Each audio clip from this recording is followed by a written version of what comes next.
اس گروپ کا network کتنا بڑا ہے. تقریباً 65 سے زیادہ کنٹریز میں یہ گروپ جو ہے وہ آپریٹ ہو رہا ہے. اور ایک یہ انڈیا کی ایک غیر معروف کاروباری ادارہ ہے جس کا میں نے نام آپ کو بتایا سریواستو گروپ. 260 سے زیادہ فیک نیوز ویب سائٹس یہ چلا رہے ہیں اور ان کا اچھا خاصا انفلوئنس ہے یونائٹڈ نیشنز میں بھی اور یورپین یونین میں. پھر ٹائمز آف جنیوا میں بھی کے نام سے بھی یہ فیک نیوز چلاتے ہیں. اور آپ کو یاد ہوگا یہ کیونکہ یہ جو فگر ہیں یہ میں آپ کو 17 دسمبر 2019 کے حوالے سے بتا رہی ہوں. تب تک ان کا انفلوئنس 65 کنٹریز میں تھا. 260 سے زیادہ فیک نیوز ویب سائٹس تھیں. اور تب جو ہمارے DGISPR تھے جنرل آصف غفور, آپ نے ضرور سنا ہوگا, وہ اکثر ذکر کرتے تھے 5th جنریشن وارفیئر. اور ابھی ریسنٹلی میں نے اپنی ویڈیو میں 2-3 مرتبہ ہمارے جو آرمی چیف ہیں, آپ کے آرمی چیف ہیں جنرل باجوہ, انہوں نے کاکول ٹریننگ اکیڈمی میں پاسنگ آؤٹ پریڈ سے خطاب کرتے ہوئے بھی 5th جنریشن وارفیئر کی بات کی تھی. ان کا اشارہ اسی طرف تھا. ان کو پتا تھا کہ یہ گروپ منظم طریقے سے کام کر رہا ہے اور یہ پاکستان کے خلاف ہر طرح کی مہم جوئی کر رہا ہے. اور 5th جنریشن وارفیئر سے ان کی مراد بھی یہی تھی. اور جنرل آصف غفور جو تھے وہ بھی اسی 5th جنریشن وارفیئر کے جب نام لیتے تھے اپنی بریفنگز میں تو ان کا جو اشارہ تھا وہ اسی طرف تھا. اب سریواستو گروپ کیا ہے؟ آپ سوچیں گے کہ سریواستو گروپ کو کون کرتا ہے اور یہ انڈین کرونیکلز جو ہیں یہ کون لوگ ہیں. تو میں آپ کو بتانا چاہوں گی کہ اس گروپ کے جو فاؤنڈر ہیں وہ ڈاکٹر گووند نارائن ہیں. اس کی جو چیئر پرسن ہیں ان کی بیوی ہیں ڈاکٹر پرامیلا سریواستو. اور اس کے جو وائس چیئر ہیں وہ ہیں ان کے بیٹے انکت سریواستو. اور انکت سریواستو جو ان کے بارے میں بتایا جاتا ہے کہ بہت انفلوئنشل ہیں. 1991 سے انہوں نے اخبار بنایا نیو ڈیلی ٹائمز کے نام سے, اس کے یہ مدیر بھی ہیں. اور اس کے علاوہ انہوں نے اپنی ذاتی ان کا جو ذاتی ای میل ایڈریس ہے اور جو ان کا کمپنی کا ای میل ایڈریس ہے اس ای میل ایڈریس کو استعمال کرتے ہوئے انہوں نے 400 سے زیادہ ویب سائٹس رجسٹر کی ہوئی ہیں. اور ان کا جو آفس ہے وہ دہلی میں ہے اور دہلی کے ایک بہت ہی پرتعیش علاقے میں, یعنی کہ بہت ہی جو ایکسپینسو علاقہ ہے وہاں پہ ان کا دفتر ہے. BBC نے جب وہاں پر لاسٹ ایئر جب یہ رپورٹ آئی تھی وہاں گئے تھے تو تب انہوں نے کہا تھا کہ یہاں کوئی دفتر نہیں ہے. لیکن اب یہ جو ڈیٹیل رپورٹ آئی اس سے پہلے انہوں نے پھر اس دفتر سے رابطہ کیا تو ان کو وہاں جانے سے منع کر دیا, یعنی کہ ان کا بیس جو ہے وہ دہلی میں موجود ہے. اچھا, اس کے علاوہ پھر جو دوسرا کاروبار ہے سریواستو گروپ کا, ایک تو یہ ہے کہ فیک نیوز اور فیک میڈیا ہاؤسز ہیں, ان کے فیک ویب سائٹس ہیں. دوسرا جو ان کا ایک کام تھا جو کہ ابھی پچھلے کچھ عرصے سے یہ فعال نہیں ہے, کام نہیں کر رہے, وہ ہے ایک پر اسرار ٹیکنالوجی کمپنی جس کا نام ہے اگلایا اور یہ بھی سریواستو گروپ سے منسلک ہے. اب جو مالک کا نام ہے یعنی کہ اس کمپنی کے اگلایا کمپنی کے جو ٹیکنالوجی کمپنی ہے اس گروپ کے مالک کا نام بظاہر انکر سریواستو ہے اور ان کا بھی وہی ایڈریس ہے جو سریواستو گروپ کا جو آفس کا جو ایڈریس ہے اسی سے منسلک ہے, نام صرف ڈیفرنٹ ہے.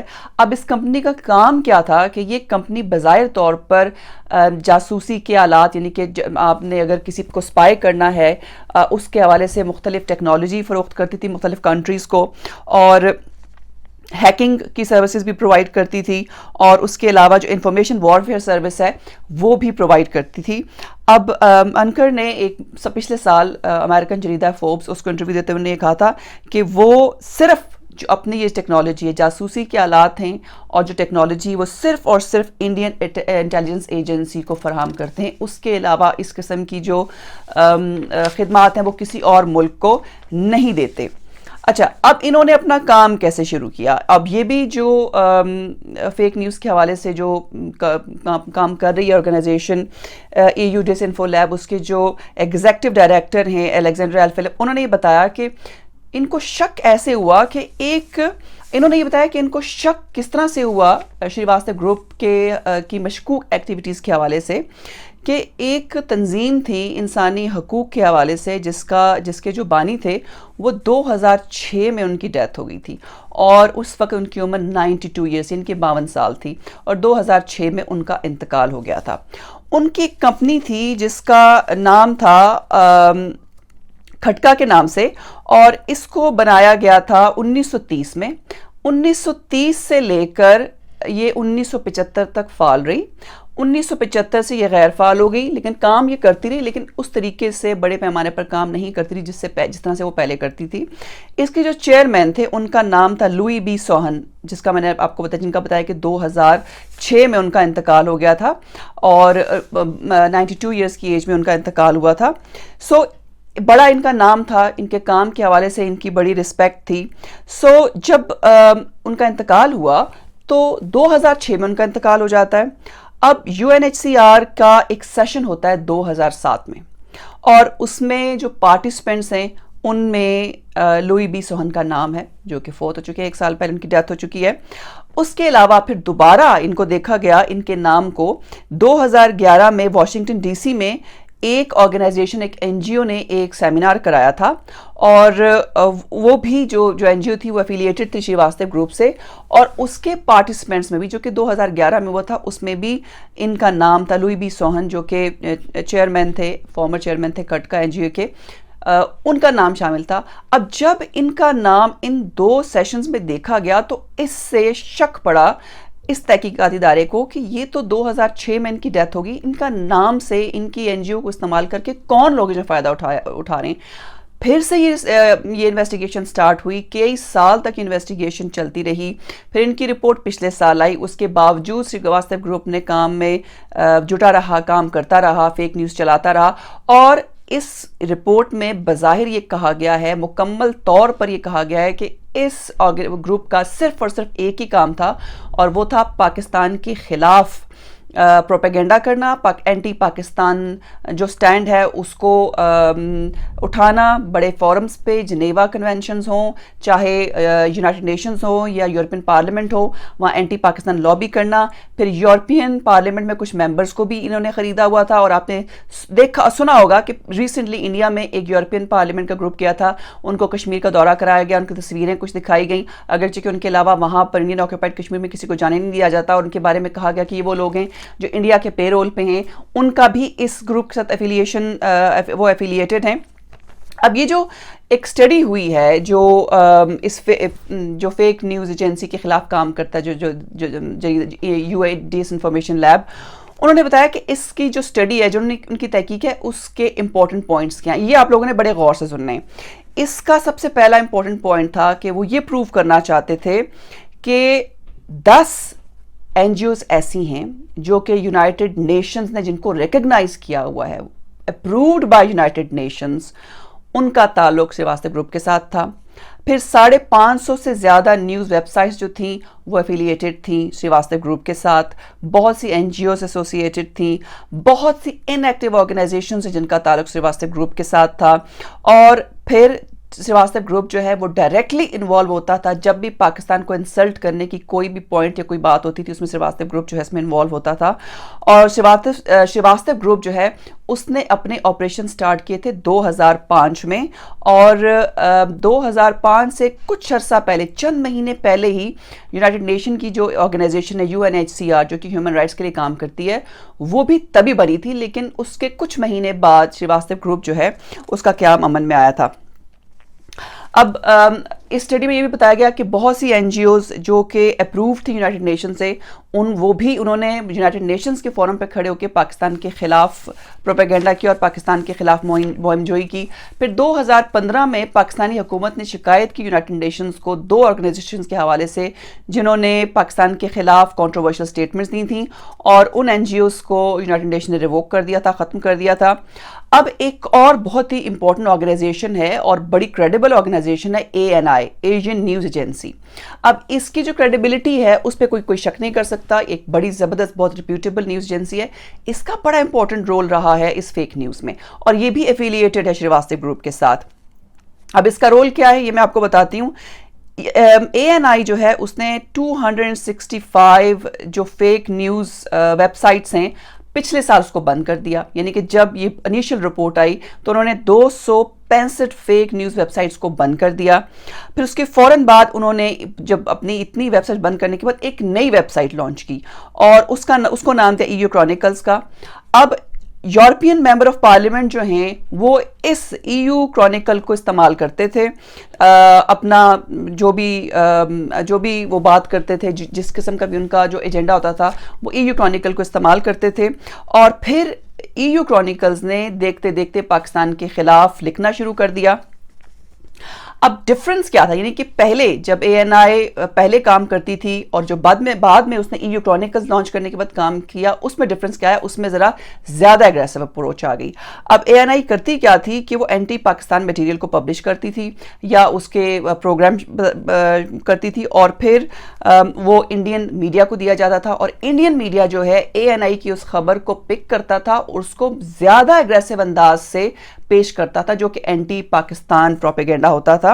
اب اس میں ANI کا رول اس لیے بڑا امپورٹنٹ تھا شریواستو گروپ کے ساتھ، ان کی ریپوٹیشن کی وجہ سے، ان کے منسلک ہونے کی وجہ سے کوئی شک نہیں کر سکتا تھا اس کے سورس کریڈیبل نہیں ہوگا، یہ خبر صحیح نہیں ہوگی.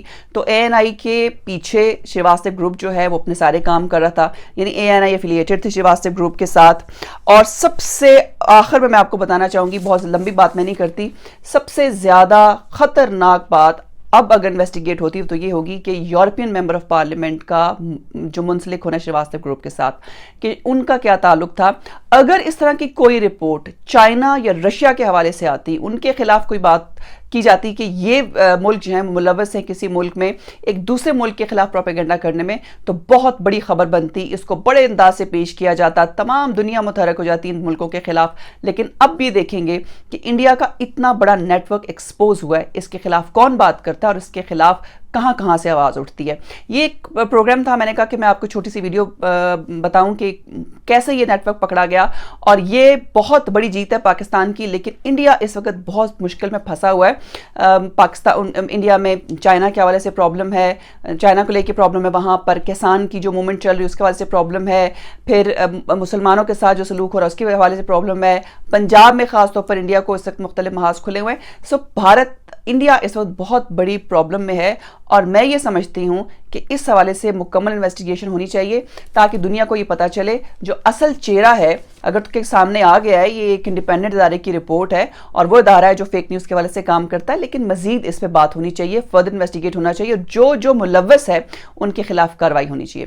یہ تھا آج کا پروگرام، پھر ملیں گے. اللہ حافظ.